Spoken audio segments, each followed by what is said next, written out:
तो आप 1-2 एप्लीकेशन ज़्यादा यदि डाउनलोड कर लेते हैं तो इतने मात्र से अपने आप को एक्स्ट्रा ऑर्डिनरी मत समझना। उनके पूरे जीवन भर के जो एक्सपीरियंस हैं, अनुभव हैं, तो उनका ज़रूर लाभ लेना। तो वहाँ पर जाते समय ही ये शिक्षा दे दी। और ज़रूरी नहीं अपने ही माता पिता, और भी आसपास में जो बड़े बुजुर्ग हैं तो आप उनका सम्मान करना।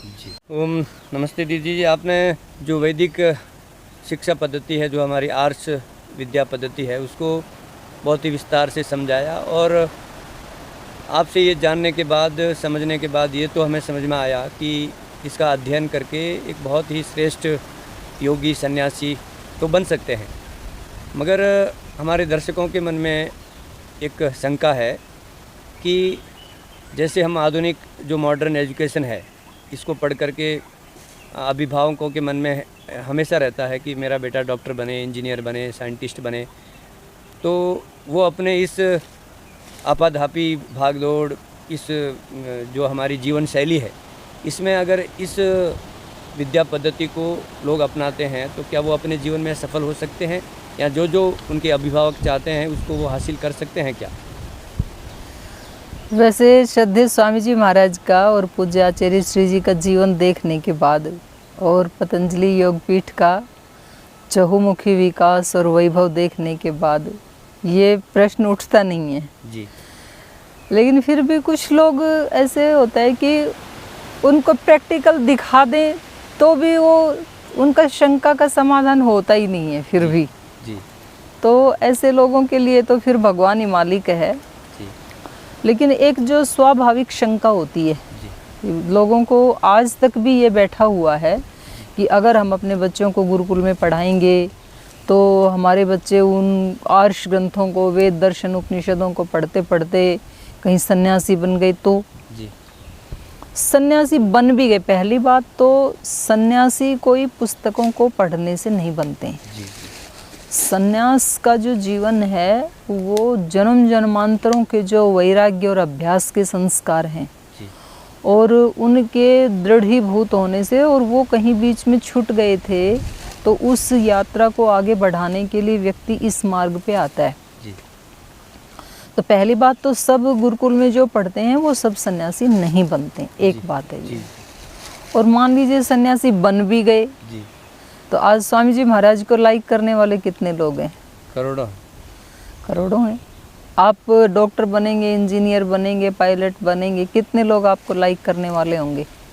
ज़्यादा से ज़्यादा लाखों में हो सकते, मैक्सिमम है वो। नहीं तो अपने परिवार के 100, 200, 500, 1000 लोग जानते हैं हमें, उससे ज़्यादा हमारा सर्कल नहीं होता है। तो ये देखो, ये तो अपने जन्म जन्मांतरों के ऐसे संस्कार, अपनी यात्रा, और उसके बाद ईश्वर की कृपा।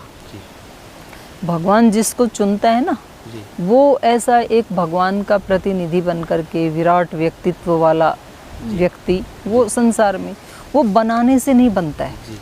कभी भी आज तक इस दुनिया में दूसरा राम नहीं बना, चाहे जितनी बार रामायण उन्होंने कंठस्थ की हो।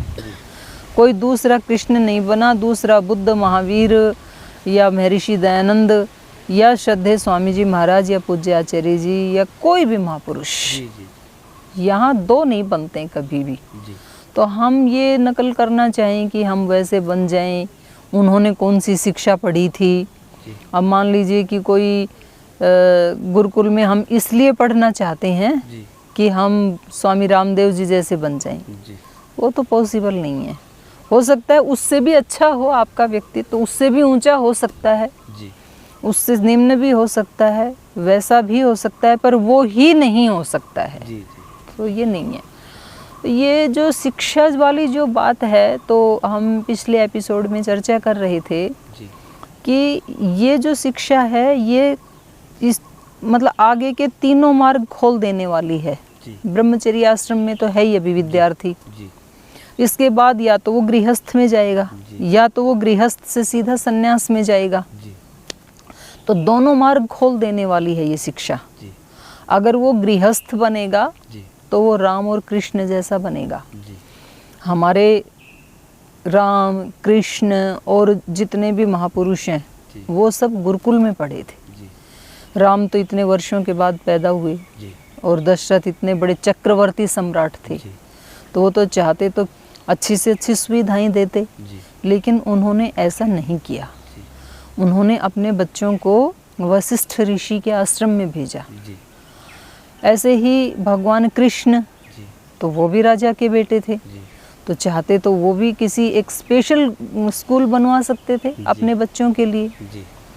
महाभारत में भी आप देखेंगे अर्जुन, भीम, युधिष्ठिर, दुर्योधन, सब बच्चे जो हैं वो पहले कृपाचार्य जी के पास जाते हैं, फिर द्रोणाचार्य जी के पास जाते हैं। तो सब ये आश्रम में इनको क्यों पढ़ाते हैं? तो उसके दो कारण हैं कि जहाँ सुदामा पढ़ता है वहीं पर ही कृष्ण पढ़ता है। सुदामा एक गरीब ब्राह्मण का बच्चा है, कृष्ण एक राजा का बेटा है। तो एक तो वहाँ पर समाज का जो एक संतुलन, ऊंचा नीचा जो भाव है, अमीर गरीब का भाव है, वो बचपन से बच्चे के मन में मिट जाए। वहाँ सब समान होते हैं गुरुकुल में, सबका एक जैसा खाना, सबका एक जैसी सोने के तख्त या जो भी चटाई जो भी है, वहाँ कोई स्पेशलिटी नहीं है, सब एक समान। तो ये शिक्षा हमें बचपन से ही समता का पाठ पढ़ाती है प्रैक्टिकली। दूसरा, एक गरीब आदमी का जीवन कितना संघर्षों से गुजरते हुए आगे बढ़ता है, कितनी मेहनत करनी होती है उसको। मतलब जो व्यक्ति स्वयं नॉन एसी में नहीं रहा, वो नॉन एसी का दर्द क्या होता है जानेगा कैसे, जो हमेशा एसी में ही रहा। तो इसलिए उन बच्चों को शारीरिक रूप से भी, क्योंकि आगे जाकर के उनको सम्राट बनना है। आज की भाषा में यदि आप कहें तो आप कह रहे हैं कि वो उसको एक अच्छा डॉक्टर बनना है, उसको एक अच्छा इंजीनियर बनना है, उसको एक अच्छा अभिनेता बनना है, उसको एक अच्छा नेता बनना है, उसको एक समाज सुधारक बनना है, जिस भी फील्ड में उसको जाना है, एक धनवान बनना है, तो उसको पता होना चाहिए एक गरीब आदमी का दर्द क्या होता है। उसको पता होना चाहिए नेता है तो कि एक आम आदमी का दर्द क्या होता है। तो उसको पूरा यदि ज्ञान होगा ना, तो वो न्याय कर पाएगा अपनी प्रजा के साथ। तो एक तो ये कारण है। तो उनको ये शिक्षा दी जाती थी कि भाई आपको यदि संन्यास के मार्ग पे चलना है तो आपका जीवन ऐसे ही तपस्या का जीवन होना चाहिए, सहन करने का जीवन होना चाहिए। ये सहनशीलता का मार्ग है। आज आप देखते हैं बच्चे, छोटे छोटे बच्चे वायलेंस पे उतर आते हैं, स्कूल कॉलेज में भी। मतलब बच्चे अपने साथ पिस्टल लेकर के जाते हैं, और किसी अध्यापक ने उनको थोड़ा सा उनके मन के प्रतिकूल कहा, या किसी विद्यार्थी ने उनके मन के प्रतिकूल थोड़ा बोला, तुरंत पिस्टल निकाल लेते हैं। रास्ते में आते जाते स्कूल बस में कोई इस तरह की बात हुई आपस में, बच्चे हिंसक बन जाते हैं। तो ये शिक्षा हमें अहिंसा का पाठ नहीं पढ़ाती है, और वहाँ पर पढ़ाया जाता है अहिंसा परमो धर्मः। तो दो बातें हैं, अहिंसा पढ़ाना क्यों अनिवार्य है, क्योंकि बच्चों की सहनशीलता बढ़ानी है अहिंसा से। तो वो बच्चे इतना क्योंकि उन्होंने गुरुकुल में शिला के ऊपर सोए हैं, चटाई पे सोए हैं, भिक्षा का अन्न लेके उन्होंने खाया है गुरुकुल में। अब दशरथ या कृष्ण के पिता वासुदेव अगर चाहते तो अपने बच्चों के लिए 10-20 क्विंटल डलवा देते गुरुकुल में। हमने भी देखा ये, जब हम गुरुकुल में गए तो जैसे मान लो हम तो एक कन्या के रूप में हमारा शरीर था, तो कुछ लोग बोलते थे इतने बड़े बड़े होकर के आ गए मांगने। जो मैं बात कर रही थी गुरुकुल लोहा कला की, तो वहाँ वर्ष में एक बार अन्न संग्रह करती हैं बेटियाँ।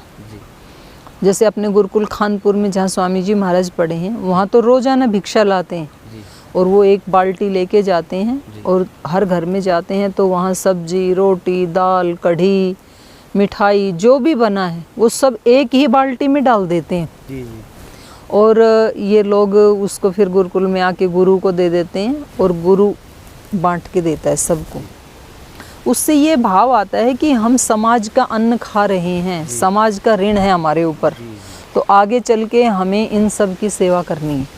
ये एक बात है।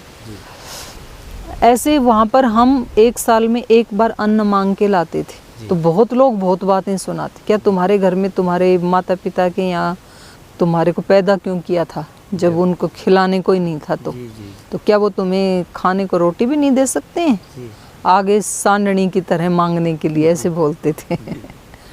तो वो थोड़ा सुनने की भी आदत पड़ती है, उससे सहनशीलता बढ़ती है। तो हम उसको कैसे बताएं कि भाई हमारे माता पिता दे सकते हैं, लेकिन हमारी जो शिक्षा पद्धति है उसका रूल ये नहीं है कि हम अपने घर का खाएं, क्योंकि हमारा जीवन अब समाज का जीवन है।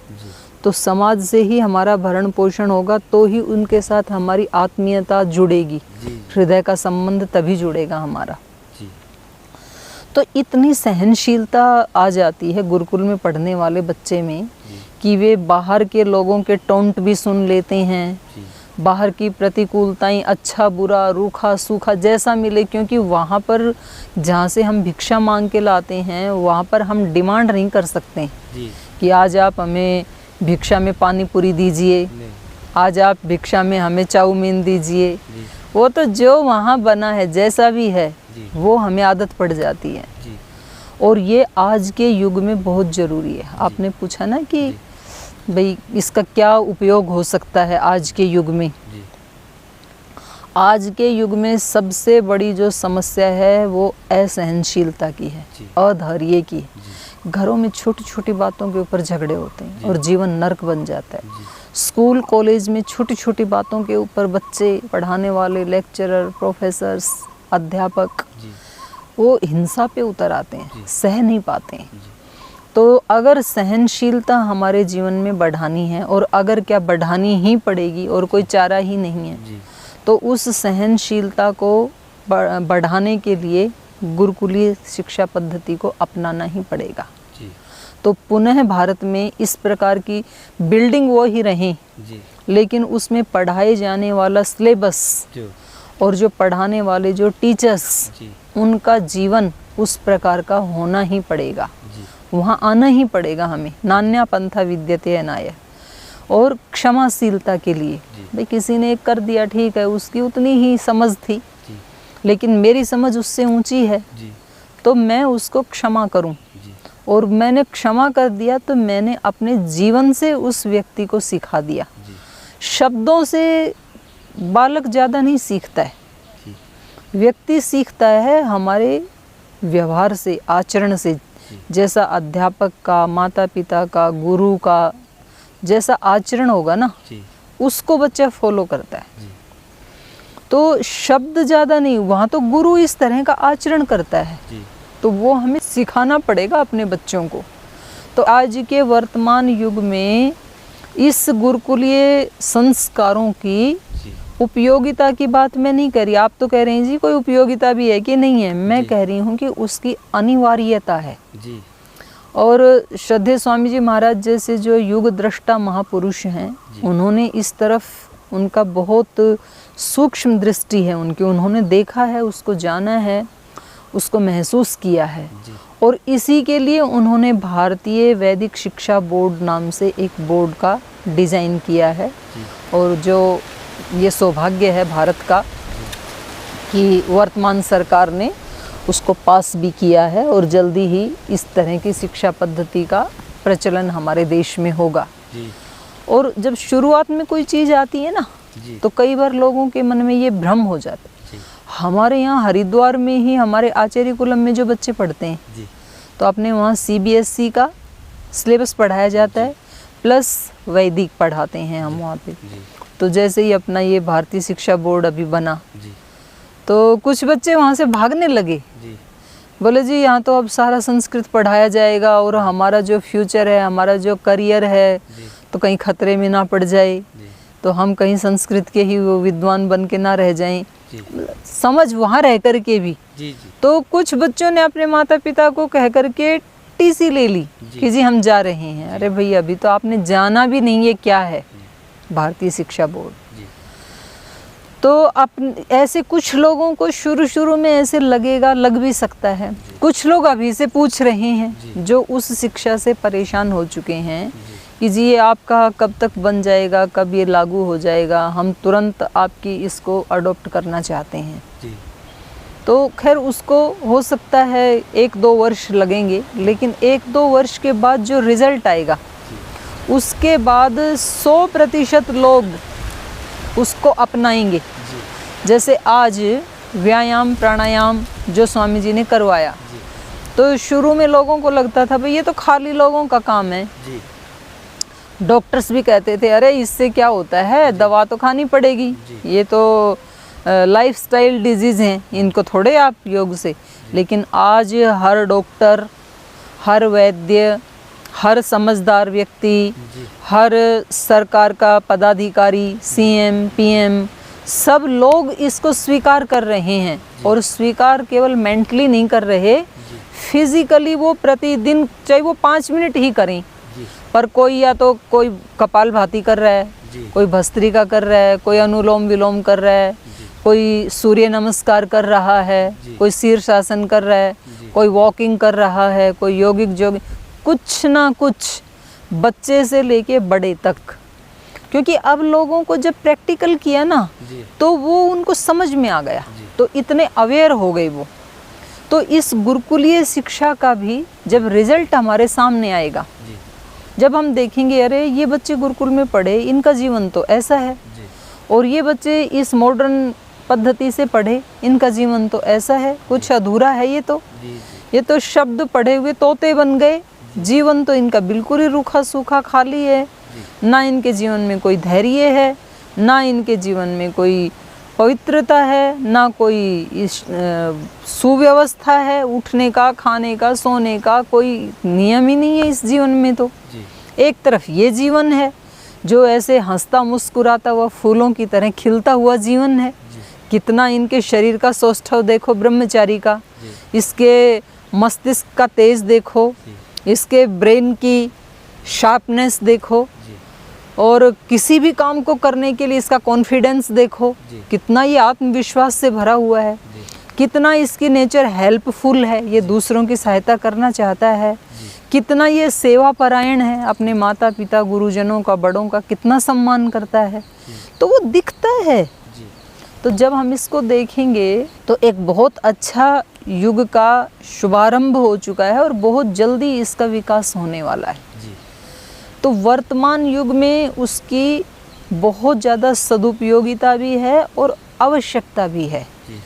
और जैसा मैंने बताया कि अब श्रद्धेय स्वामी जी महाराज जो गुरुकुल में पढ़े, तो क्या आज एक डॉक्टर से उनकी तुलना की जा सकती है क्या? एक डॉक्टर के पास कितने रोगियों ने अपने रोग मिटाए होंगे? एक डॉक्टर के जीवन में देखें तो हजारों हो सकते हैं, 1000, 5000, 10,000 लगा लो। लेकिन स्वामी जी महाराज के सानिध्य में आकर के कितने लोगों ने अपने रोग मिटाए होंगे? करोड़ों ने। तो वो मतलब एक डॉक्टर से हजारों गुना बड़े डॉक्टर हैं, कई ज़्यादा गुना। आप कह रहे थे कि जी माता पिता चाहते हैं हम अपने बच्चों को इंजीनियर बनाएं, तो एक इंजीनियर ने कितनी बिल्डिंगें बनवा दी होंगी, एक अच्छे से अच्छे इंजीनियर ने कितना स्ट्रक्चर खड़ा करवा दिया होगा। और उसकी तुलना में आज आचार्य जी ने और श्रद्धेय स्वामी जी महाराज ने जो बनाया है वो कितने गुना ज़्यादा होगा? कई हजारों गुना। और वो सब काम करते हुए ओनली इंजीनियरिंग का काम नहीं कर रहे हैं, वो आयुर्वेद का भी कर रहे हैं, वो योग का भी कर रहे हैं, वो शिक्षा व्यवस्था का भी कर रहे हैं, संगठन को भी खड़ा कर रहे हैं। वो हजारों कार्य करते हुए इंजीनियरिंग का काम तो एक आंशिक है। तो वो एक अच्छे इंजीनियर नहीं, इंजीनियरों के गुरु हैं। गुरुकुल में पढ़ के, इस पद्धति से पढ़ के, इस पद्धति से पढ़ करके वो डॉक्टरों के भी डॉक्टर हैं। डॉक्टर भी चोरी छिपे उनसे पूछते हैं, बोले बाबा जी हमने इतने रोगियों को ठीक कर दिया लेकिन हमारा बीपी ठीक नहीं हो रहा है, तो हमें भी कोई योग बताओ ना, क्योंकि हम किससे पूछें, हम तो खुद डॉक्टर हैं। तो वो उन डॉक्टरों के भी डॉक्टर हैं। कितने लोगों ने अनुलोम विलोम करके और कुछ अपनी आयुर्वेदिक दवाएं खा करके अपना बीपी ठीक किया है, अपना शुगर ठीक किया है। तो ये गुरुकुल शिक्षा पद्धति से पढ़े हुए दो महापुरुष डॉक्टरों के भी डॉक्टर बन गए, इंजीनियरों के भी इंजीनियर बन गए वो। और पुरुषार्थ करने वालों में एक उनका जीवंत उदाहरण है। जो निठल्ले लोग हैं उनके लिए एक मिसाल बन गई, एक मशाल बन गई। तो ये जो शिक्षा पद्धति है, तो जैसे मैं आपको बता रही थी कि दोनों तरफ से जीना सिखाती है हमें। गुरु वहाँ पर सिखाता है भाई यदि तेरे को योगी बनना है, सन्यासी ब्रह्मचारी रहना है जी तो ब्रह्मचर्य सूक्त पढ़ा देते थे। अथर्ववेद में एक ब्रह्मचर्य सूक्त आता है जी उसका पहला ही मंत्र है ब्रह्मचारी इक्षणन जी चरती उभे रोदसी, जी उभे इमे रोदसी, जी कि ब्रह्मचारी जो है वो ईक्षण करता हुआ जी विचरण करता है। जी उभे रोदसी, रोदसी माने द्युलोक और पृथ्वीलोक में, जी इस द्युलोक में और पृथ्वीलोक में वो विचरण करता है ब्रह्मचारी। ब्रह्मचारी का मतलब ब्रह्म में विचरण करने वाला। जी और ब्रह्म के कई अर्थ होते हैं। जी ब्रह्म का एक अर्थ होता है ज्ञान, जी एक अर्थ होता है विराट जी बड़ा, उसको ब्रह्म कहते हैं। जी ब्रह्म का एक अर्थ होता है ब्रह्म ईश्वर। जी तो ये जो बच्चा है जिसको हम ब्रह्मचारी कह रहे हैं, जी इसके जीवन में ये कोई विराट लक्ष्य लेके चल रहा है, जी उसको हम ब्रह्मचारी कहेंगे। जी जिसका कोई लक्ष्य नहीं है ना, जी उसने भले ही श्वेत वस्त्र भी पहने हैं, भले ही वो गुरुकुल की बिल्डिंग में रहता है, जी वो ब्रह्मचारी नहीं है, जी क्योंकि एक बड़ा लक्ष्य होना चाहिए। जी और जो एक एक कण कण में उसको ढूंढ रहा है और उसको महसूस कर रहा है जी कि यहाँ एक एक पत्ते की आप कतरन देखें, यहाँ एक एक पत्ते की आप डिजाइन देखें, आप वायु को देखें, सूर्य को देखें, दिशाओं को देखें, पृथ्वी को देखें, तो उसको लग रहा है कि ये क्या चल रहा है, किसने बनाया, ये कैसे बनाया, कौन इसके पीछे। तो उस ब्रह्म को वो ढूंढता है सब जगह, जी पृथ्वीलोक से लेके द्युलोक तक। तो इतने विराट लक्ष्य को लेकर के उस ब्रह्म को ढूंढता हुआ जो विचरण करता है, जी तो उसकी शक्तियां इधर उधर वेस्ट हो ही नहीं सकती हैं। जी लोक में भी आप देखते हैं जिसने आईएएस बनने का लक्ष्य लिया है, जी जिसने ओलंपिक में जाने का लक्ष्य लिया है, जी जिसने वर्ल्ड कप जीतने का लक्ष्य लिया है, जी वो व्यक्ति दुनियादारी के सब इंजॉयमेंट आदि से दूर जी वो अपने उसमें लगा रहता है। जी जब उसके परिवार के लोग, उसके संबंधी लोग कहीं पार्टी में एंजॉय कर रहे होते हैं, जी कहीं सैर सपाटे के लिए घूमने गए होते हैं, जी तब ये व्यक्ति अपनी पुस्तकों में पढ़ाई कर रहा होता है, जी तब ये अपनी लैब में एक्सपेरिमेंट कर रहा होता है, जी तब ये अपने बैट बॉल की प्रैक्टिस कर रहा होता है। ये नहीं उसमें पड़ता है, क्यों? क्योंकि उसका लक्ष्य उसको जो है वो बैठने ही नहीं देता है। जी अब्दुल कलाम जी से एक बार किसी ने पूछा था जी कि जी ये जो सपने हम देखते हैं उनका क्या महत्व है, जी जो बड़े बनते हैं। जी तो उन्होंने कहा था कि भाई सपने वो नहीं होते जो रात के सो जाने पर आते हैं, जी सपने तो वो होते हैं जो सोने ही नहीं देते। जी जी अपने वो नहीं होते हैं जो दुख कष्ट आने पर रोने पर अपने पास आते हैं, जी जी अपने तो वो होते हैं जो रोने ही नहीं देते, जी जी वो अपने होते हैं। जी तो सपने वो हैं व्यक्ति के जो उसको चैन से बैठने नहीं देते हैं। जी जी तो ये ब्रह्मचारी जो है ये उस प्रकार के सपने देखने वाला होता है। जी तो वहाँ पर उसको गुरुकुल में ही ब्रह्मचर्य सूक्त पढ़ा दिया जाता है। जी तो वो एक एक जगह उस ब्रह्म की तलाश करता है। तो वो कभी भी इस ब्रह्मांड की, किसी वस्तु की, किसी व्यक्ति की हानि नहीं कर सकता है, क्योंकि उसको पता है इन वस्तुओं की हानि करने का मतलब ब्रह्म की हानि करना। जी वो किसी से ईर्ष्या द्वेष नहीं कर सकता है, जी क्योंकि किसी व्यक्ति से ईर्ष्या द्वेष करने का मतलब है ब्रह्म से ईर्ष्या करना। जी तो वो मैं कैसे कर सकता हूँ जिसका मैं पुजारी हूँ, जिसका मैं भक्त हूँ। जी तो ये जो शिक्षा है कि तेरे को यदि सन्यासी बनना है, योगी बनना है, ब्रह्मचारी बनना है, तो तुझे इस रूप में अपना जीवन आगे बढ़ाना है, पवित्रता पूर्वक, हेल्पफुल होकर के। जी तो वो सूरज की तरह चमकता है। फिर जैसे श्रद्धेय स्वामी जी महाराज हैं, जैसे महर्षि दयानंद हैं, जैसे हमारे ब्रह्मा से लेकर गौतम, कपिल, कणाद, जैमिनी, पतंजलि, कितने हमारे ऐसे ऋषि हुए, एक गौरवशाली परंपरा है। तो वो ऐसे महापुरुष बनते हैं इस शिक्षा को लेकर के। और यदि उनको संसार में जाके संसार चलाना है तो वो श्री राम जैसे गृहस्थ बनते हैं, जी योगेश्वर कृष्ण जैसे गृहस्थ बनते हैं। वो ऐसे गृहस्थ इसलिए बन पाए क्योंकि वो गुरुकुल में पढ़े थे। जी अगर उनको ये शिक्षा नहीं मिलती जी तो निश्चित रूप से राम उस समय उपद्रव कर देते। जब उनके पिता ने कहा ना जी कि राज आपको नहीं मिलेगा, मैंने तो पहले ही अपनी पत्नी को वचन दे रखा है और आज उसने मांग लिया अपना वो वचन और अब भरत को राज देना पड़ेगा। कॉन्वेंट स्कूल में यदि पढ़े हुए होते ना वो तो उसी समय कोर्ट केस कर देते। भाई तेरी पत्नी तू जाने, मैं बड़ा लड़का हूँ, मैं वालिद हो चुका हूँ, आपने एक बार अनाउंस कर दिया है सबके सामने तो मेरी तो पूरी फजीती हो जाएगी समाज के सामने। तो मैं ऐसा नहीं होने दूंगा, गद्दी तो मैं ही लूंगा। ये न के न प्रकारेण।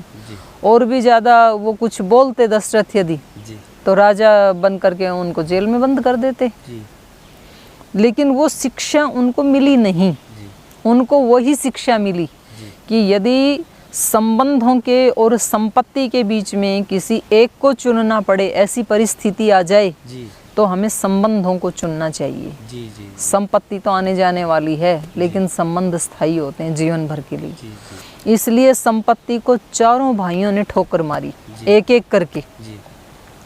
अगर वो किसी स्कूल में पढ़े होते तो चलो राम तो वो तो वचन में बंधे थे, उनको वनवास हो गया, लेकिन भरत को तो कुछ करना ही नहीं पड़ा। उनको तो मतलब बड़े आराम से मिली थी, बिना मांगे मिली थी ये संपत्ति। तो वो कहते जी इसमें मेरा क्या दोष है, और अब भाई भी चला जा रहा है तो मुझे तो अब देखना ही पड़ेगा, ऐसी वो बात बना लेता। उन पर कोई दबाव नहीं था, कोई दबाव ही नहीं था उसके ऊपर। तो उसको तो बड़ी आसानी से चक्रवर्ती सम्राट का पूरा वो मिल गया था साम्राज्य। उसने कहा भाई इसके ऊपर हक मेरे भाई का है, मैं नहीं बैठ सकता हूँ इस पे। या तो मेरे भाई बैठे, भाई नहीं बैठते तो बेशक खाली पड़ा रहे, उनकी चरण पादुका रहेंगी उसके ऊपर। मैं उनका सेवक था और सेवक ही रहूंगा, उनका स्थान मैं नहीं ले सकता हूँ। ये अनाउंस कोई गुरुकुल में पढ़ा हुआ व्यक्ति ही कर सकता है। वो त्याग की भावना वहाँ आ सकती है, वो यहाँ नहीं आ सकती है। और फिर चलो वो छोटे वाले थे, बोले भाई ये दोनों ना लें तो अब हमें तो संभालना ही पड़ेगा। उन्होंने कहा हमारा तो कहीं मतलब सपने में भी हम ये नहीं सोच सकते। तो एक तरफ से चारों भाई संपत्ति को ठुकरा रहे हैं और संबंधों को ऊपर रख रहे हैं। ये गुरुकुल की पद्धति का, अगर ये संस्कार आज सबके बीच में हो तो घरों में, परिवार में, राजनीति में झगड़ा हो ही नहीं सकता है। बिल्कुल। आज झगड़ा राजनीति में इसलिए है कि जिनकी उम्र बड़ी हो गई वो कुर्सी छोड़ना नहीं चाहते। वो कहते हैं व्हीलचेयर पे भी बैठ करके चुनाव में ही लड़ूंगा, भले ही मैं वॉशरूम तक भी नहीं जा सकता हूँ, पर युवकों को आगे नहीं आने दूंगा। घर में माता पिता, बड़े बुजुर्ग, इतने बुजुर्ग हो गए तो भी वो कहते हैं घर परिवार सब जैसा हम कहीं वैसे चलना चाहिए। विशेष रूप से सासू माँ, खैर वो तो बेचारी बदनाम है, आजकल उल्टा हो रखा है वैसे। सासू माँ डरती है, बहू रानी चलाती है। तो वो संस्कार, क्योंकि सास को भी वही शिक्षा मिली है, बहू को भी वही मिली है। बहू को भी आज थोड़ा सा कहे तो सीधा बोले सारे परिवार को जेल में बंद करवा दूंगी, और बोलते नहीं हैं जेल में बंद। योग शिविर के दौरान स्वामी जी महाराज ने हमें कई बार जेल में भेजा उनको योग सिखाने के लिए। तो उनसे हम मिले कि जी कैसे क्या हो गया था जो सारा परिवार। तो हमने पाया 70-80% केस ऐसे हैं जो फर्जी हैं, भले लोग हैं वो, और उनको उस लड़की ने फंसा दिया क्योंकि लड़की में सहनशीलता नहीं थी, लड़की में समझ नहीं थी, अहंकार था जो है। हाँ, तो ये क्योंकि वो शिक्षा नहीं मिली ना, तो वो जो घर में हार्मनी बनाने की एक जो शर्म लाज होती है, संबंधों के प्रति एक जो समर्पण होता है, वो तो सिखाया ही नहीं। तो बच्चे क्या करें, लड़की क्या करें और लड़के क्या करें। तो छोटी छोटी बातों पे खुद का संबंध भी टूट गया, पति पत्नी का भी, घर भी पूरा बिखर गया। सास ससुर जेल में हैं, ननद नंदोई सब लिखवा दिए, सब मतलब बर्बाद घर होकर के, और वो जेल में बैठे हैं, ये बाहर बर्बाद हो रही है, तो घर ही बिखर गया। तो ये अगर ये संस्कार गुरुकुलीय पद्धति के बचपन में हमारे बच्चों को दे दिए जाएं, तो पहली बात तो समाज का ढांचा कुछ और होगा, ऐसा ही होगा जैसे राम के समय में था और जैसा राम के जीवन में हुआ। दूसरा, अगर ये संस्कार मिल जाएं समृद्धि, ये गुरुकुलीय शिक्षा वाले, तो हमारे समाज में उसका राजनीतिक रूप भी कुछ और होगा। उसका सामाजिक रूप भी और हो। गुरुकुलीय शिक्षा पद्धति में स्वदेशी को सबसे ज़्यादा बल दिया जाता है जी। आज जो हमारे बच्चे मतलब बाहर का, कल परसों ही मैं इस पे देख रही थी, किसी ने फेसबुक पे डाला था कि उसने माँ ने घर में आलू की चिप्स बनाई, तो बना के लाई, तो बेटे ने तो थोड़ा खा लिया, माँ बड़ी अच्छी बनाई है, और बेटी कह रही नहीं, आई हेट आलू चिप्स, मुझे अच्छा नहीं लगता, माँ ये क्या बनाए हैं। वो कह रही बेटा तो चख तो सही पहले, बाद में बोलना। नहीं नहीं मुझे अच्छा नहीं लग रहा है। तो वो लड़के ने सोचा हाँ ये, बोले माँ तू रुक एक बार, मैं अभी आता हूँ। वो वापस गया और कल ही ये किसी विदेशी कंपनी के वो चिप्स लाए थे, तो डस्टबिन में पड़ा था वो उसका कवर। उसने डस्टबिन को उल्टा किया, उसमें से वो कवर निकाला, उसमें उस चिप्स को भरा और बोले देख तेरा फेवरेट, हाँ ये लेके आए हो भैया। वो तुरंत खा लिया, वो डस्टबिन में से लाया उसको उठा के। तो आज हमारी रुचि ये बन गई कि विदेश से जो भी आता है, साबुन, तेल, पाउडर, क्रीम, कपड़े, चप्पल, जूते, खाने पीने की चीज़ें, उस सब को हम सुपीरियर समझते हैं। और अपने घर में माँ कितनी तरह के व्यंजन बनाती है और कितने प्रेम से बनाती है और कितनी उसमें सात्विकता होती है, शुद्धता होती है। जैसे एक बार जिस तेल को उबाल लिया ना, बॉईल हो गया, अब दोबारा उसका आप यूज करेंगे तो वो कैंसरस हो जाता है, अनेक प्रकार की बीमारियां फैलाने वाला होता है। अब जब हम बाहर के पकोड़े खाते हैं तो जिस कढ़ाई में उसने पकोड़े बनाए थे, अब वो दोबारा उसी तेल में और थोड़ा सा तेल डाल के फिर बना देता है। तो कम से कम मतलब वो 100 बार उसका यूज करता है। और उसमें कभी कभी कुछ कोई मक्खी मच्छर गिर गया, उसको निकाल के डाल देता है वो। और वो जो तेल है वो भी घटिया किस्म का होता है। और जो बनाता है तो उसकी भावना पैसे के ऊपर होती है कि आज जो बना रहा हूँ ये कितने रुपए का बिकेगा। और घर में जब माँ बनाती है तो उसकी भावना बच्चे के ऊपर होती है, इसको खा के मेरा बेटा कितना खुश होगा, इसको खा के मेरी बेटी कितनी खुश होगी। तो वो जो भाव है स्वदेशी वाला, वो इस पद्धति से आ सकता है, गुरुकुलीय शिक्षा पद्धति से आ सकता है। तो हम इस शिक्षा पद्धति से घर के झगड़े मिटा सकते हैं, परिवार के झगड़े मिटा सकते हैं, समाज के झगड़े मिटा सकते हैं, समाज को समृद्ध बना सकते हैं। आज हमारा सारा पैसा तो विदेशों में जा रहा है, और स्वामी जी जैसे सन्यासी ने इतना सारा पुरुषार्थ करके, तप करके और एक माहौल बनाया है स्वदेशी का। आज लोगों का रुझान हुआ है इसकी तरफ। तो ये कितने उदाहरण हमारे सामने हैं। तो अगर वो इस घर गृहस्थ में जाएगा तो वो राम कृष्ण जैसा और एक सुयोग्य प्रशासक बनेगा, डॉक्टर बनेगा, अच्छा पति बनेगा, अच्छी पत्नी बनेगी, अच्छा भाई बनेगा। अगर इस तरह के संस्कार उसको बचपन में मिल गए, वो अच्छा एक मित्र बनेगा। सुदामा जैसा गरीब ब्राह्मण, और कृष्ण क्योंकि उसके साथ पढ़े थे तो वो उसकी हेल्प करने के लिए, मतलब वो इतनी आत्मीयता से उसकी सहायता कर रहे हैं कि उसको एहसास भी नहीं होने देते। सुदामा बड़ी मुश्किल से, उसकी हिम्मत नहीं हो पा रही है कि कुछ हेल्प लेने के लिए मैं उसके पास जाऊं। फिर भी उसकी पत्नी उसको कहती है कि नहीं तुम जाओ, तो वो बड़ी मुश्किल से उनके पास जाते हैं। वहाँ जाके भी कह नहीं पाते। और इधर ये गए तो वो कहते हैं कि वहाँ से आए हो तो भाभी ने कुछ ना कुछ तो भेजा होगा हमारे लिए। सुदामा ने कहा नहीं मैं कुछ भी नहीं लाया। उसने पूरा चेकअप किया तो यहाँ कुछ तो पोटली सी छिपा रखी थी, तो उसने छीन लिया। उसमें चावल थे सूखे 2 मुट्ठी, उसने दे दिए थे। तो उसको बहुत संकोच हो रहा था कि क्या इसका ये मतलब साम्राज्य, इतने महल, सुंदर सुंदर ऐश्वर्य, कहाँ ये चावल, इसके तो यहाँ चिड़िया भी नहीं खाएंगे, इसको पक्षी भी नहीं खाएंगे, वो भी सोने की कटोरियों में खाते हैं। लेकिन उसने इतने प्रेम से खाई और उसको नहलाया धुलाया, खाना खिलाया और बोले ठीक है भाई अब नमस्ते। तो वो इतना बड़बड़ाते हुए जाता है सुदामा, देखो मैंने कहा था ना मैं नहीं जाऊंगा उसके पास, वो क्या देने वाला है। लेकिन जब वो वापस अपने घर जाके देखता है तो वहाँ तो सब कुछ बदल चुका होता है।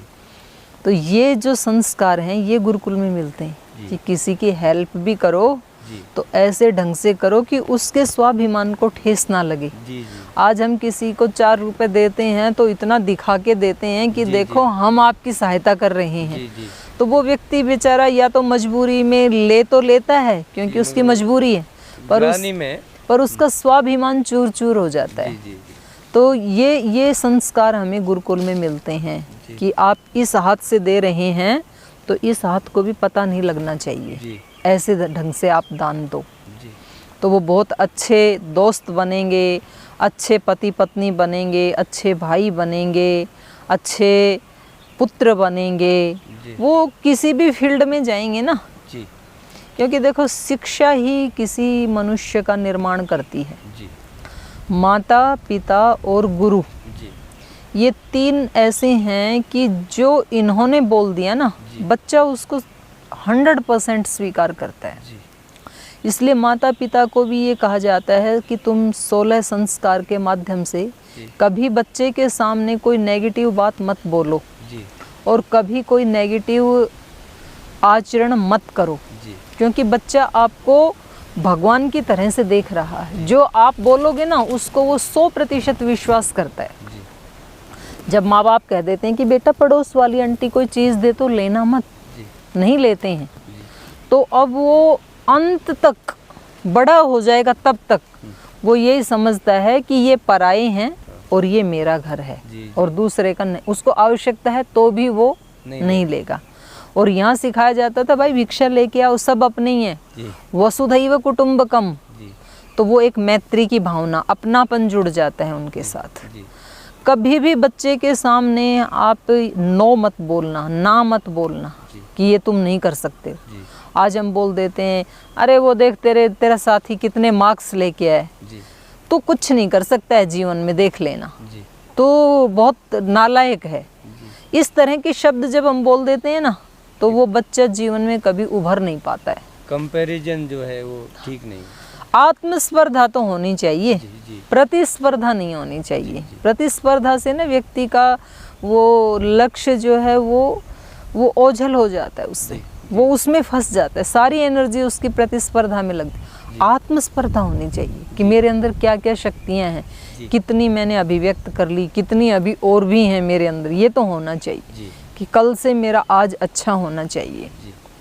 तो हम बच्चों को माता पिता और गुरु बचपन में जो सिखा दिया ना आपने, जी देखो जो बच्चे की 5-6 साल तक की शिक्षा है जी और फिर उसमें जब गुरु की शिक्षा ऐड होकर लगभग बच्चा जब 10-12 वर्ष का हो जाता है, 8 साल में गुरुकुल में भेजने की हमारे यहाँ परंपरा थी, जी तो लगभग 12-13 वर्ष का ज्ञान एक तरफ और पूरी जिंदगी का ज्ञान एक तरफ। इतनी बड़ी इसमें ताकत है, वो बेस है हमारे जीवन का शिक्षा।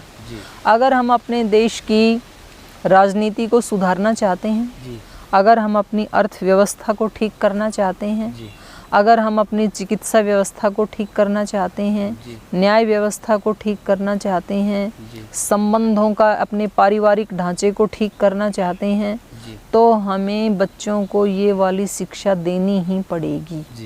क्योंकि जिस भी व्यवस्था में ऊंचे पद पर जो अधिकारी आज विराजमान हैं, वो जिस पद्धति और जिन संस्कारों से वो गुजर करके आए हैं, वो उस पद के ऊपर उन्हीं संस्कारों का प्रयोग करेंगे, अच्छे या बुरे। तो हमारे यहाँ एक श्लोक आता है कि भाई जो कुलीन व्यक्ति होता है ना, जैसे चंदन है, घिसते रहो, जितना घिसोगे उतनी सुगंध देगा। जैसे गन्ना है, उसको जितना निचोड़ोगे, जितना भी निचोड़ोगे, मीठा ही रस देगा, वो कभी कड़वा नहीं हो सकता है। तो ऐसे ही इस कुलीन व्यक्ति को कितने भी कष्टों से गुजारो, कितने भी संघर्षों से गुजारो, लेकिन वो अपनी कुलीनता को नहीं छोड़ता है, अपने धर्म को नहीं छोड़ता है वो। तो आप कितने भी उसके सामने चुनौतियां हों, स्ट्रगल्स हों जीवन में, तो वो कभी भी मतलब पीछे कदम नहीं हटाएगा, अगर उसको ये संस्कार मिल गए तो। और यदि ये संस्कार नहीं मिले तो फिर वो घुटने टेक देगा, फिर वो बोलेगा मैं नहीं सहन कर सकता हूँ, इस जिंदगी से तो मरना अच्छा है, फिर वो आत्महत्या करने का उससे बचना चाहेगा। तो ये बहुत हमें कमज़ोर बनाती है जो आधुनिक शिक्षा है, और जो गुरुकुलीय शिक्षा पद्धति है ये हमें हर दृष्टि से बहुत मजबूत बनाती है। जी। तो जब हमारे यहाँ तैत्तिरीय उपनिषद में समावर्तन संस्कार होता है, जी। तो जब ब्रह्मचारी पढ़ कर के गुरुकुल से और जाने लगता है तो गुरुजी उसको उपदेश देते हैं, सत्यम वद धर्मम चर। अब तक तो तुम गुरुकुल में रहते थे, यहाँ तो झूठ बोलने का कोई चांस ही नहीं है, सब ब्रह्मचारी ही हैं। वहाँ जा रहे हो, आपको बहुत ऐसे लोग मिलेंगे छल कपट करने वाले, जो आपको बुद्धू बनाएंगे, ऐसी परिस्थितियाँ तुम्हारे सामने लाएंगे कि तुम झूठ बोलने पे मजबूर हो जाओ, लेकिन बोलना मत। सत्यम वद, आपकी जान जाए भले ही, सत्य को मत छोड़ना। तो राजा हरिश्चंद्र जैसे उदाहरण हमारे सामने, और उसी के कारण वो आज तक अमर हैं इतिहास में। धर्मम चर, किसी भी परिस्थिति में अपने धर्म को मत छोड़ना। ये जीवन तो नाशवान है, विनाशी है, ये पता नहीं कितने दिन रहेगा, 4 दिन का है कि 10 दिन का है कि 10 साल का है कि 20 साल का है, लेकिन धर्म शाश्वत है, इसको मत छोड़ना। और स्वाध्याय प्रवचनाभ्याम माँ प्रमद, जा रहे हो, यहाँ तो हम आपको उपदेश देते रहते थे, ग्रंथ पढ़ाते रहते थे, अब वहाँ जाके कहीं उस दुनिया की चकाचौंध में उलझ मत जाना। वहाँ जाकर के भी इन अच्छे ग्रंथों का थोड़ी थोड़ी देर स्वाध्याय करते रहना। तो स्वाध्याय प्रवचनाभ्याम, ठीक है, तुम तो गुरुकुल से पढ़ के जा रहे हो, लेकिन कुछ लोग तो वहाँ ऐसे भी मिलेंगे जो स्वाध्यायशील नहीं है, और तुम इधर स्वाध्याय करोगे, वो दूसरी बात करेंगे, तो वो तुम्हारा तालमेल बैठ नहीं पाएगा। तुम्हारे जो मित्र लोग होंगे उनमें बैलेंस नहीं बन पाएगा। तो तुम उनको भी अपने जैसा बनाना, ताकि एक संतुलन बना रहे। तो इसलिए प्रवचन भी करना, स्वाध्याय तो करना ही करना, उनको भी बताना। तो आप आधा घंटा 15 मिनट उसके लिए भी ज़रूर निकालना कि उनको भी बताएं, तो तुम्हारा तो रिवीजन हो जाएगा, रिपीटेशन हो जाएगा, और उनका लाभ हो जाएगा। तो पूरी सोसाइटी, पूरा मोहल्ला, पूरा गांव इस प्रकार का बन जाएगा। तो इसी को कहते हैं ज्योति से ज्योति जलाते चलो। और जब एक एक करके दूसरे को, तीसरे, चौथे, पांचवें, ऐसे हर व्यक्ति को जब हम वो अच्छी चीज़ें बांट देंगे प्रवचन के द्वारा और अपने आचरण के द्वारा, तो फिर तो सारा देश ही प्रकाशित हो जाएगा। ऐसे ही बुराई फैलती है, ऐसे ही अच्छाई फैलती है। तो लोग जब वहाँ बुराई फैलाने में लगे हुए होंगे, तो वहाँ तुम अच्छाई फैलाने में लग जाना। तो स्वाध्याय प्रवचनाभ्याम माँ प्रमद सत्यम वद धर्मम चर।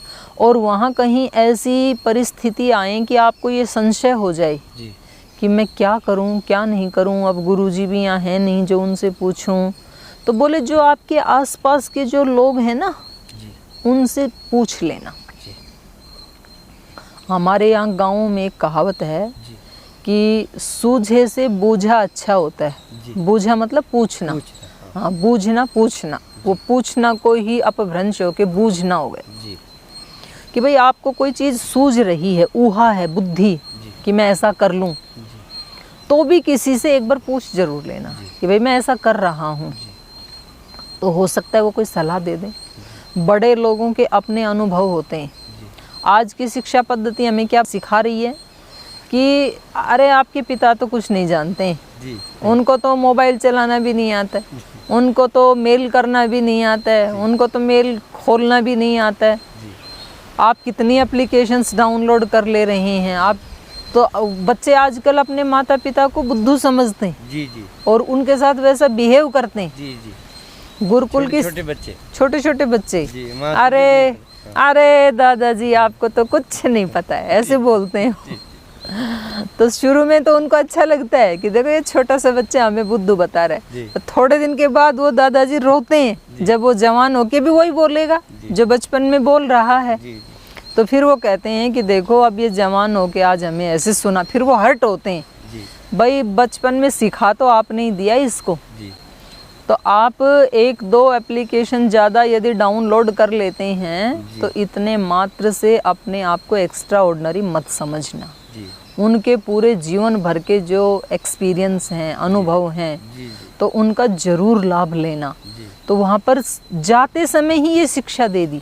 और ज़रूरी नहीं अपने ही माता पिता, और भी आसपास में जो बड़े बुजुर्ग हैं तो आप उनका सम्मान करना। और फिर वहाँ एक विशेष बात कही कि वहाँ पर आचार्याय प्रियम धनम आहृत्य प्रजातंतु माँ व्यवच्छेदसी, अपने आचार्य के लिए भी प्रिय धन देते रहना, क्योंकि तुमने यहाँ फ्री में आप पढ़े हो तो ये खर्चा चलेगा कैसे, तो दान आदि देते रहना और ब्रह्मचारी भी भेजते रहना। दूसरा फिर वहाँ दान की महिमा गाई है। देखो आज तक तुमने समाज से लेकर के तुम्हारा खर्चा चला है, तुम्हारी पढ़ाई हुई, तुम्हारा खाना पीना चला, अब आगे तुम भी दान देने की प्रवृत्ति रखना। तो वहाँ पर बताया श्रिया देयम, ह्रिया देयम, संविदा देयम, मतलब कैसे भी देना आप वहाँ पर श्रद्धा से देना, श्रद्धया देयम, श्रद्धा पूर्वक देना कि मैंने भी तो खाया है। और यदि आपकी श्रद्धा ना बन पाए उनके प्रति, अश्रद्धया देयम, बिना श्रद्धा के देना, लेकिन देना जरूर। और अश्रद्धा से भी आपको देने का मन ना करे उनको, तो श्रेया देयम, श्रेष्ठ दान को श्रेष्ठ समझ करके देना। और आपको दान की श्रेष्ठता भी समझ में ना आए तो ह्रिया देयम, शर्म करके देना। अरे ये लोग क्या कहेंगे, मैंने 20 वर्ष तक खाया समाज का, आज मेरे पास सब कुछ है, यदि मैं कुछ भी नहीं दूंगा तो लोग क्या कहेंगे, तो कम से कम शर्म में ही दे देना। तो कई बार ऐसे होता है ना कि हमारे आसपास के लोग दान दे रहे होते हैं, कहीं जेब में से निकाल के 100 50 रुपए, और हम कोई खेल देख रहे हैं और हमारी जेब में भी 100-200 रुपए पड़े हैं और हमारी इच्छा नहीं है, लेकिन अब सब दे रहे हैं साथ वाले, तो लगता है ये क्या कहेंगे, चलो 10 में भी दे देता। कहीं किसी मंदिर में गए और हमारी इच्छा भी नहीं है वहाँ पर चढ़ाने की, लेकिन सब चढ़ा रहे हैं भगवान जी के सामने, तो लगता है ये लोग क्या कहेंगे, चलो 10 रुपए डाल देते हैं, लोक लाज। तो वहाँ कहा कि भले ही आप शर्म से देना, लेकिन देना शर्म से ही दे लेना। और आपको बिल्कुल शर्म लाज ना आए तो आगे कहा संविदा देयम, अच्छी प्रकार से इस रहस्य को जान करके, पढ़े लिखे हो, दोगे तो लोगे, नहीं दोगे तो तुम्हारा भी आगे बंद हो जाएगा। तो इस लेन देन के इसको सम्यक प्रकार से जान करके श्वास वापस छोड़ोगे तो नहीं आएगी, नहीं छोड़ोगे यदि तो नहीं आएगी। आप खा रहे हो तो वो सदुपयोग में भी लगेगा, यदि एनर्जी तो आपको और मिलेगा, नहीं तो नहीं मिलेगा। तो वेद का एक मंत्र है, देही में दधामी ते, तो मुझे दो, मुझ भगवान को दो, देही में दधामी ते, मैं तुम्हें अनंत गुणा करके वापस दूंगा। धरती माता कहती है पहले मुझे बीज दो, एक बीज डालो, देही में दधामी ते, मैं तुझे सैकड़ों गुना अन्न बना के वापस दूंगी। तो तुम इस लेन देन के ज्ञान को समझ करके देना, लेकिन देना। तो अब ये वहाँ पर ही सिखा दिया तो ये व्यक्ति जीवन भर देता है। इसके पास यदि शारीरिक बल है तो वो शरीर से किसी ऐसे संगठन से जुड़ेगा, ऐसे किसी संस्थान से जुड़ेगा, तो वो उसको देगा, लेकिन और यदि उसके पास बौद्धिक बल है तो वो अपनी बुद्धि के बल से देगा, लेकिन उसको देगा। लेकिन आज का व्यक्ति क्या करता है कि भाई मेरी चमड़ी भले ही चली जाए लेकिन दमड़ी नहीं दूंगा, और वो डांटता भी है कि क्यों दे दूं, मैंने अपने पुरुषार्थ से कमाई है।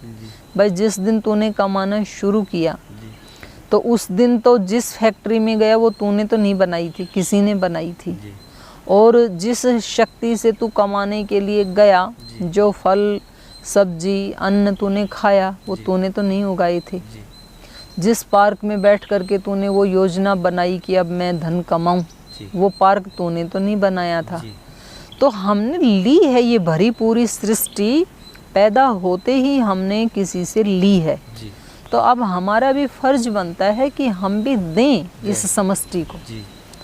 तो ये मतलब इसका कोई अंत नहीं है, मरण पर्यंत कदम कदम के ऊपर व्यक्ति को गिरने से बचाती है और ब्रह्म से मिलाने के लिए एक एक कदम आगे बढ़ाती है। वो शिक्षा गुरुकुलीय शिक्षा पद्धति ही हो सकती है। जी जी।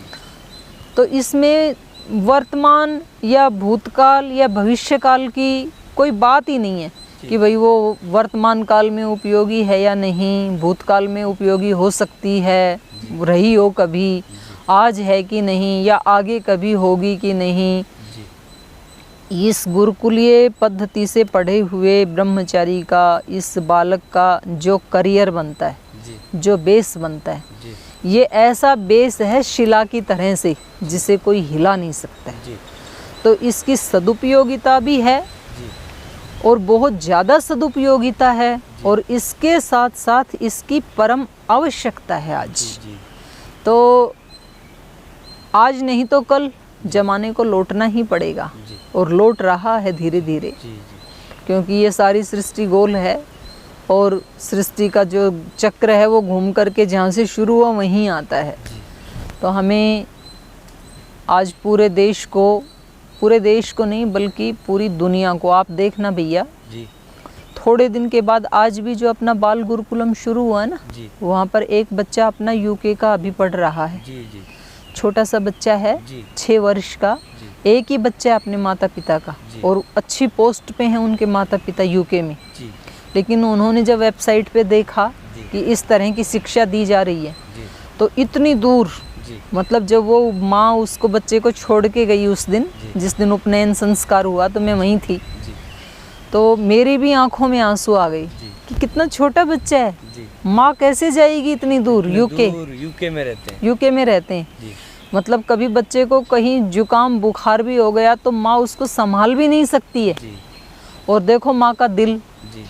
तो फिर भी उन्होंने यहाँ पर अपने बच्चे को रखा, क्योंकि वो अपने बच्चे का बहुत हित चाहते हैं, वो अपने बच्चे को बहुत महान पुरुष बनाना चाहते हैं।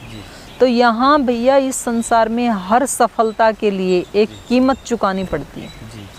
हर सफलता की एक कीमत होती है, एक पेमेंट होता है, और वो पेमेंट हमेशा एडवांस में करना होता है। पहले पेमेंट करो, बाद में आपको सक्सेस मिलेगी।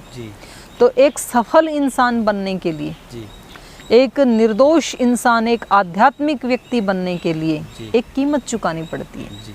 तो वहाँ गुरुकुल में रहने के लिए कुछ बच्चे को त्याग तप करना पड़ता है, माता पिता अभिभावकों को भी त्याग तप करना पड़ता है, यही उसकी कीमत है, और वो पहले चुकाते हैं। तो फिर ऐसे वहाँ से निकलते हैं कि जिनको देखने के लिए देवता भी उनका दर्शन करने के लिए आते हैं, ऐसे ब्रह्मचारी।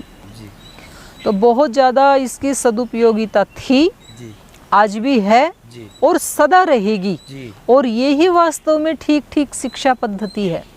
आप कभी छांदोग्य उपनिषद में अश्वपति जो राजा थे उनका उद्घोष सुनो आप, न मेस्तेनो जनपदे न कदरियो न मद्यप न अविद्वान नाना हिताग्नि न स्वैरी स्वैरिणी कुतः।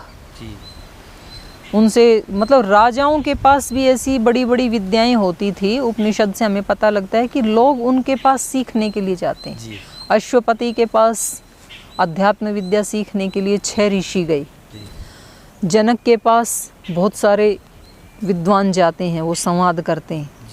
तो अश्वपति के पास जब ये गए 6 ऋषि, तो उन्होंने अपने उसका उद्घोष किया कि मेरा राज्य कैसा है। तो उन्होंने कहा नस्तेनो जनपदे में, मेरे जनपद में कोई चोरी नहीं करता है, इसलिए ताले लगाने की प्रथा ही नहीं है, हमारे यहाँ ताला नहीं लगाते हैं। और ये तो मैंने अभी तक देखा, 7-8 वर्ष पहले जब हम हिमाचल में गए स्वामी जी महाराज के साथ, तो हिमाचल में कोई ताला नहीं लगाते हैं, अभी 7-8 वर्ष पहले। और एक व्यक्ति ने शिविर में, वो आता था सुबह, वो आके अपनी साइकिल वहाँ खड़ी की, शिविर अटेंड किया, फिर अपनी उस पे नौकरी पे चला गया, उसकी ड्यूटी थी। और फिर उस दिन वो किसी और के साथ अपने गांव में चला गया, वो साइकिल उसकी वहीं खड़ी रही अगले दिन तक भी। तो फिर महाराज जी ने उनसे पूछा कि तुम साइकिल को ऐसे खड़ी करके चले, कोई ले जाता नहीं है? बोलते हमारे यहाँ कोई उठाता ही नहीं। तो उस समय का ये उद्घोष, क्योंकि सब लोगों के माइंड इतने सात्विक थे। तो अश्वपति ने कहा मेरे राज्य में कोई चोरी नहीं करता है, हमारे जनपद में कोई स्तेन नहीं, चोरी करने वाला नहीं, न कदरियो न मद्यप, कोई कंजूस नहीं है, सब सबकी हेल्प के लिए खुले दिल से सहायता करते हैं, न कदरियो न मद्यप, जी। कोई मद्यपान करने वाला नहीं है, जी। सब अध्यात्म के नशे में चूर रहते हैं, जी। तो बाहर के नशे करने की जरूरत नहीं है उनको। न अविद्वान, जी। मतलब साक्षरता की तो बात ही छोड़ो, ये नहीं कहा कि सब साक्षर हैं। जी। न अविद्वान, कोई भी अविद्वान नहीं है, जी। सब विद्वान है। जी। न नाना हिताग्नि, जी। कोई भी ऐसा नहीं है जो अग्निहोत्र ना करता हो, जी। सब अग्निहोत्र करते हैं, यज्ञ हवन करते हैं। जी। तो वायुमंडल भी शुद्ध रहता है जी। और मन भी शुद्ध रहता है। न स्वैरी, जी। कोई भी यहाँ पर स्वैरी माने दुराचार व्यभिचार करने वाला नहीं है। जी। न स्वैरी, स्वैरिणी कुतः, जी। जब कोई पुरुष इस तरह का नहीं है तो कोई महिला तो हो ही कैसे सकती है। जी। क्योंकि महिलाओं का 99% जो है ना, उनका भगवान ने ऐसा वो बनाया है स्ट्रक्चर कि वो इस तरह के दोषों से ना वो स्वाभाविक रूप से मुक्त रहती हैं, जब तक कि कोई दूसरा उनको बहला फुसला के अपने जाल में ना फंसाए, तब तक वो नहीं ऐसे काम करती हैं। जी। तो उस समय की सामाजिक व्यवस्था क्या थी, जी। ये भी इससे पता चलता है। इतनी सुंदर सामाजिक व्यवस्था यदि हमें बनानी है जी। तो हमें गुरुकुलीय पद्धति को अपनाना पड़ेगा। जी। और राजनीतिक व्यवस्था, मतलब राजाओं का इतना ऊंचा चरित्र कि ऋषि भी उनके पास शिक्षा लेने के लिए आए, पढ़ने के लिए आए। जी। तो ये तो मैंने आपको बताया वेद की प्रमाण दे करके, उपनिषद का प्रमाण दे करके। और उस समय भी हमारी शिक्षा पद्धति जो है उस पे इतना बल दिया जाता था, वरुण चारण शिक्षा से लेकर के और फिर पूरे वेद दर्शन उपनिषद रामायण महाभारत गीता सब कंठस्थ करा के उसको आत्मसात करवा के, और वो सब पढ़ने के बाद उसको कैसा जीवन जीना है वो सब उसको बता के, आगे उसको व्यवहार कैसे करना है अपने अड़ोसी पड़ोसी समाज के साथ, वो सब बता के। तो ये तो वहाँ के प्रमाण दिए। और वर्तमान का प्रमाण यदि देखें तो पतंजलि योगपीठ है, और आगे भी उस शिक्षा पद्धति को ही श्रद्धेय स्वामी जी महाराज आगे बढ़ा रहे हैं। तो ये एक बहुत, मतलब बहुत ज़्यादा ध्यान देने योग्य बहुत बड़ा काम है ये। और 200 वर्ष पहले हमारे यहाँ ऐसा ही था। मतलब इतने ज़्यादा विदेशियों के आक्रमण होने के बावजूद भी देश बहुत संभला हुआ था। क्यों? क्योंकि शिक्षा पद्धति हमारी वहीं थी। ये तो ज़्यादा नुकसान तो हमारा तब हुआ जब एक मैकाले ने आकर के और धूर्तता से उसने सबसे पहले हमारी शिक्षा प्रणाली पे प्रहार किया कि इन लोगों को तब तक नहीं हराया जा सकता जब तक कि इनके दिमाग में शिक्षा को उल्टा ना पढ़ाया जाए, तब तक इनके लोग ऐसे तैयार होते रहेंगे। तो उसने मतलब इतना सत्यानाश किया कि बच्चों के माइंड में ये घुसा दो कि विदेशी श्रेष्ठ और अपने स्वदेश वाले कनिष्ठ, वो श्रेष्ठ नहीं है। ये भावना इनमें जब आएगी तो ये अपने आप ही अपने देश से, अपनी सभ्यता से, संस्कृति से हेट करने लगेंगे, घृणा करने लगेंगे। लेकिन हम कब तक उसको कोसते रहेंगे? हम इतने लोग मिलकर के नया क्यों नहीं कर सकते? तो ऐसा नया करने के लिए भी भगवान किसी फरिश्ते का डिजाइन करता है। तो खैर आज के युग में पूज्याचार्य श्री श्रद्धेय स्वामी जी महाराज हमें दो महापुरुष उस शाश्वत के प्रतिनिधि के रूप में मिले हैं, और फिर से इस शिक्षा पद्धति का एक नवीनीकरण होने की शुरुआत हुई है।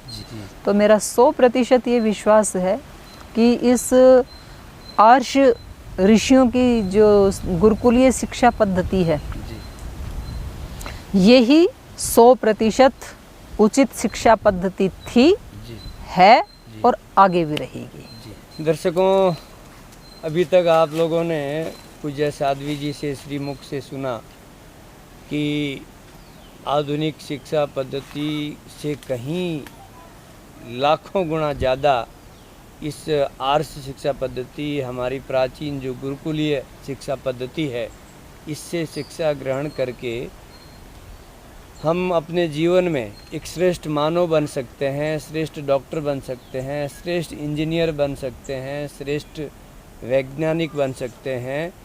जीवन के जो भी क्षेत्र को हम चुनें उसमें हम एक श्रेष्ठता को प्राप्त कर सकते हैं। मैं सभी दर्शकों की ओर से पुनः एक बार पूज्य साध्वी जी को ओम धन्यवाद जी दूंगा। धन्यवाद।